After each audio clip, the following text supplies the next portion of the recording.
চালিয়েছে। যে যাই বলুক, আওয়ামী লীগের যারা সমর্থক আছেন তারা কী ভাবেন আমি জানি না, কিন্তু আমি এটা মনে করি আওয়ামী লীগ দুঃশাসন চালিয়েছে। আওয়ামী লীগ একটা স্বৈর শাসন চালিয়েছে।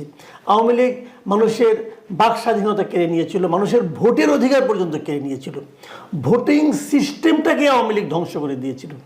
এগুলো সত্য, আমি মনে করি, এটা আমার মতামত।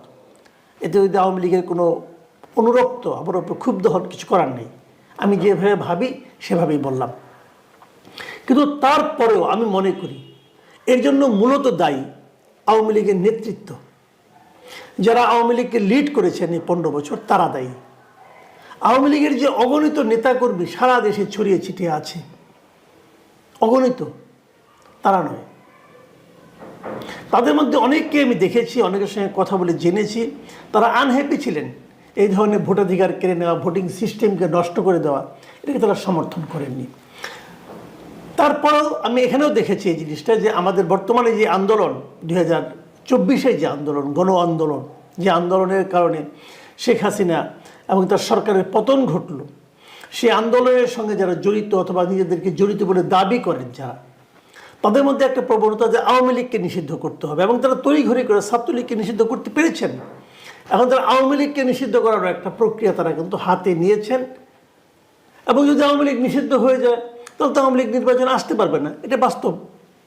কিন্তু দেশের বড় রাজনৈতিক দলগুলোর মধ্যে এখনও আমি দেখিনি যে আওয়ামী লীগকে নিষিদ্ধ করার জন্য কেউ কোনো দাবি তুলেছেন, কি জামাতে ইসলাম, কি বিএনপি অথবা অন্য কেউ। এমনকি সরকারের মুখ থেকেও আমি কখনো শুনিনি যে তারা আওয়ামী লীগকে নিষিদ্ধ করতে চান। সর্বশেষ আজকে দেখলাম যে প্রধান উপদেষ্টার প্রেস সচিব শফিকুল আলম, তিনি আজকে রোববার দিন, আজকে রবিবার, রাজধানীর প্রেস ইনস্টিটিউটের আয়োজনে কৃষি সাংবাদিকদের একটা প্রশিক্ষণ কর্মসূচির উদ্বোধন করতে গিয়েছিলেন। সেখানে তিনি কি বলেছেন আমি আবার আপনাদের পড়ে শোনাই স্পষ্টভাবে, ওনার কথাটা হুবহু।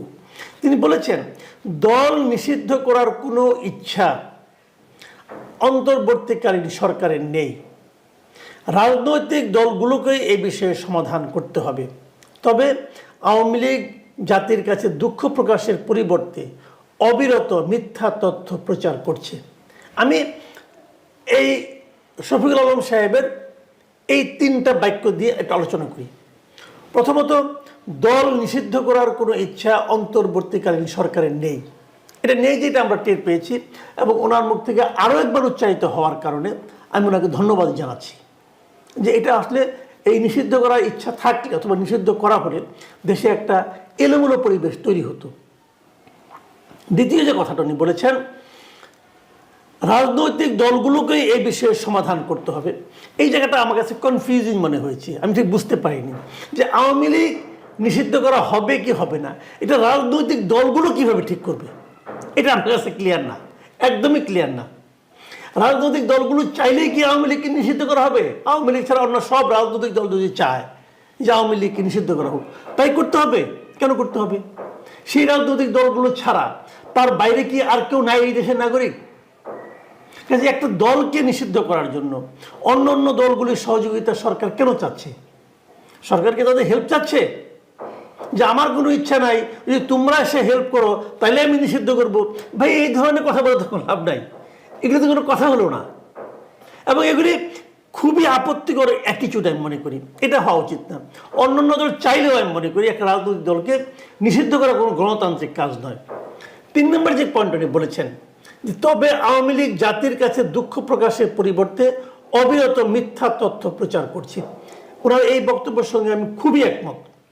আমি নিজেও মনে করি আওয়ামী লীগ যদি দেশের রাজনীতিতে জনগণের মনে যদি ফিরে আসতে চায়, তাহলে আওয়ামী লীগকে তার কৃতকর্মের জন্য অনুশোচনা প্রকাশ করতে হবে। তাদের কৃতকর্মটা কি তাদেরকে ব্যাখ্যা করতে হবে। গত 15 বছর তারা যা করেছেন, বিশেষ করে শেষের 10 বছর তারা যা করেছেন, সেই কাজগুলি কি ঠিক ছিল? ঠিক না থাকলে জনগণের কাছে ওনাদের অনুশোচনা করতে হবে, ক্ষমা প্রার্থনা করতে হবে। উনি যদি ঠিক মনে করেন, তাহলে ঠিক হলে কি হয় সেটা তো 5ই আগস্টের পাওয়া গেছে। আওয়ামী লীগ যতই বলুক এটা জঙ্গিদের আন্দোলন, জঙ্গিরা করেছে, অমুক করেছে, তমুক, এটা হতে পারে না। এটা যদি আওয়ামী লীগ বলে যে এটা জঙ্গিরা আওয়ামী লীগকে পতন ঘটিয়েছে, আওয়ামী লীগ সরকারকে পতন ঘটিয়েছে, তাহলে কিন্তু আওয়ামী লীগ প্রকারান্তরে আমাদের সেনাবাহিনীকে ব্লেম করলো যে এই জঙ্গিদের আন্দোলনকে সেনাবাহিনী ঠেকাতে পারে না। একটা রাষ্ট্রের জঙ্গিরা কি এত পাওয়ারফুল যে তারা সেনাবাহিনী তাদেরকে ঠেকাতে পারে না, পুলিশ তাদের ঠেকাতে পারে না, র্যাব তাদের ঠেকাতে পারে না? এটা কি হয়? যদি আওয়ামী লীগ ওই কথা বলে তাহলে বুঝতে হবে আওয়ামী লীগ এদেশের পুলিশ বাহিনী, র্যাব এবং সেনাবাহিনীর প্রতি আওয়ামী লীগের কোনো আস্থা নাই, এবং এদের প্রত্যেককে তারা জঙ্গির সহযোগী হিসাবে আখ্যায়িত করতে চায়। কাজে আওয়ামী লীগের ওই পথে যাওয়া ঠিক হবে না। আওয়ামী লীগের বলা উচিত যে তারা গণরোষে, গণ আন্দোলনের মুখে, গণ অভ্যুত্থানের মুখে তারা তারা পদত্যাগ করেছে, সরকার ভেঙে পড়েছে, তারা চলে গেছে, সবাই চলে গেছে এবং পালিয়ে গেছে। এই পালিয়ে যাওয়াতে অনেকে আবার মান অপমান বোধ করেন যে হ্যাঁ আমার নেতৃত্ব পালায় নাই, তাকে তো পাঠিয়ে দেওয়া হয়েছে, তাহলে ফিরে আসেন না কেন? ফিরে তাহলে তো ওনার মন্ত্রীরা কই? ওনার মন্ত্রীদেরকে পাঠাই গেছে, তারা কেন পালাইলো? তারা থাকে না কেন? দলের নেতারা কোথায়? কোন একজন কেন্দ্রীয় নেতা, জেলা পর্যায়ের নেতাকে পাওয়া যাচ্ছে না কেন? তারা পালায় নাই? সব পালাইছে। কেন পালাইছে? কারণ তাদের মনের মধ্যে অপরাধ বোধ কাজ করেছে। এই অপরাধ যে তারা করেছে, যতক্ষণ পর্যন্ত তারা এই অপরাধের জন্য জনগণের কাছে ক্ষমা না চাইবে, ততক্ষণ পর্যন্ত তারা জনগণের মনের মধ্যে ঢুকতে পারবে না। জনগণের সমর্থন লাভের আশা তো দূরের কথা। এটা মাথায় রেখে আওয়ামী লীগকে তার নেতৃত্ব ঠিক করতে হবে। আওয়ামী লীগ তাদের পুরনো নেতৃত্ব নিয়ে আবার ব্যাক করতে চায়। অনেকে বলে আনন্দ পান, এক ধরনের উচ্ছ্বাস প্রকাশ করেন, বা এটা দূরে দূরে থেকে সব করা যায়, ফিল্ডে এসে দেখেন আপনার সে অবস্থা নাই।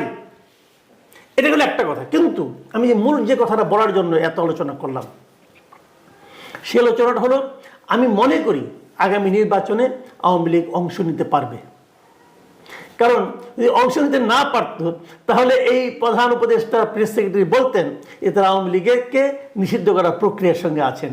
যদি আওয়ামী লীগকে আপনি নিষিদ্ধ না করেন তাহলে আওয়ামী লীগকে আপনি নির্বাচনে বাধা দেবেন কিভাবে? পারবেন না। তাই নির্বাচনে অংশ নেবেন। প্রশ্ন হবে, যে কথাটা ওনারা বলেছেন যে আওয়ামী লীগের যারা যারা মানুষকে খুন করেছে, যারা যারা এই রক্তপাতের সঙ্গে জড়িত ছিল, প্রত্যেকের বিচার করতে হবে। আমি কিন্তু এর পক্ষপাতী, প্রত্যেককে বিচার করতে হবে। এই নৃশংস হত্যাযজ্ঞের সঙ্গে যারা যারা জড়িত ছিল, প্রত্যক্ষ অথবা পরোক্ষভাবে, সকলকে বিচারের আওতায় আনতে হবে। এবং বিচারের আওতায় আনার ফলে অনেকেই নির্বাচন করতে পারবেন না, অসুবিধা রেখে আছে। তার বাইরেও আওয়ামী লীগের লোক আছে।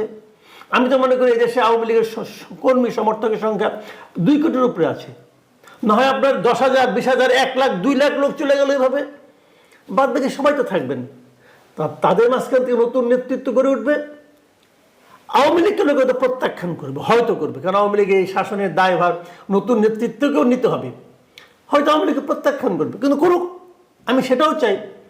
যার যা কর্ম, যার যা কৃতকর্ম, তার ফল তারা ভোগ করবে, কিন্তু আপনি নির্বাচনে আসতে দিবেন না। এই মনোভাব যারা পোষণ করেন তারা বেসিক্যালি ফ্যাসিবাদী আচরণ করেন। ওটা হবে না। এবং আমি